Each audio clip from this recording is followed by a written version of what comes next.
বন্ধুরা, আমি শ্রীগুরু নার্সারি থেকে মমিতা বলছি। আমি আপনাদের কাছে কয়েকটা ক্যালাথিয়া ভ্যারাইটি নিয়ে চলে এসেছি। দেখুন, ফার্স্টে যে গাছটা দেখাচ্ছি, এটা দেখুন ক্যালাথিয়া। এর পাশে আর একটা গাছ হলো, এটাও ক্যালাথিয়া। এটা চওড়া চওড়া পাতা, দুটো কিন্তু পাতার কিন্তু আলাদা, এক নয় কিন্তু। এর পাশে আর একটা গাছ দেখাচ্ছি, ক্যালাথিয়া সিলভার। খুব সুন্দর দেখতে হয়। লো মেনটেনেন্স প্ল্যান্ট, বর্ষার জলে ফেলে রাখবেন, কোনো অসুবিধা নেই। যেই জায়গায় পোড়া রোদ পড়ে না সেই জায়গায় রাখবেন। যেখানে আলো আছে কিন্তু পোড়া রোদ নেই, বর্ষার জলে ফেলে রাখবেন, কোনো অসুবিধা নেই। মাটির টবে রাখবেন। আমি মাটির টবে করে ফল পেয়েছি।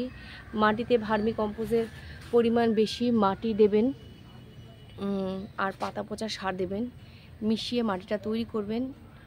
পারলে কোকোপিটও অল্প দিতে পারেন, কোনো অসুবিধা নেই, গাছ খুব ভালো থাকবে। দেখুন, এটা আর একটা ক্যালাথিয়ার, পাতাগুলো ছোট ছোটই হয়। তার পাশে আর একটা হলো ক্যালাথিয়া ডটি।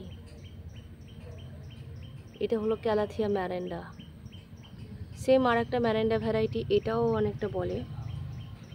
এই দেখুন, এটা সব থেকে লো মেনটেনেন্স, এটা মেনটেন নেই বললেই চলে। এর পাশে আর একটা গাছ দেখুন, এই দেখুন ক্যালাথিয়া ম্যারেন্ডাও বলে, আবার পিকোকও বলে। দেখুন এর পাতাটা দেখুন কি সুন্দর, আসল পাতাটা এরকম হয়, এরকম সুন্দর দেখতে হয় গাছটা। এটা হলো পিস লিলি।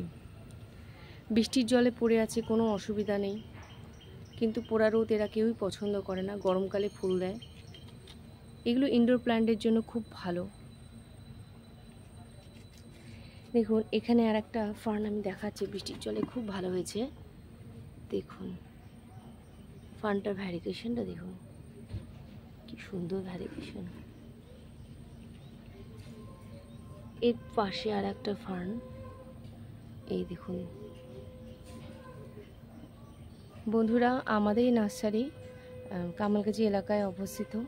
আপনি গড়িয়া, বারাইপুর, সোনারপুর এরিয়ায় কামালগাছি অটো অ্যাভেলেবেল পাবেন। আমাদের ফোন নাম্বার দেওয়া থাকবে, আপনারা চলে আসবেন। আমার চ্যানেল দেখার জন্য অসংখ্য ধন্যবাদ। আমার চ্যানেল ভালো লাগলে লাইক করবেন, শেয়ার করবেন, সাবস্ক্রাইব করবেন। বন্ধুরা, আবার আমি কিছু প্ল্যান নিয়ে চলে আসবো। ধন্যবাদ।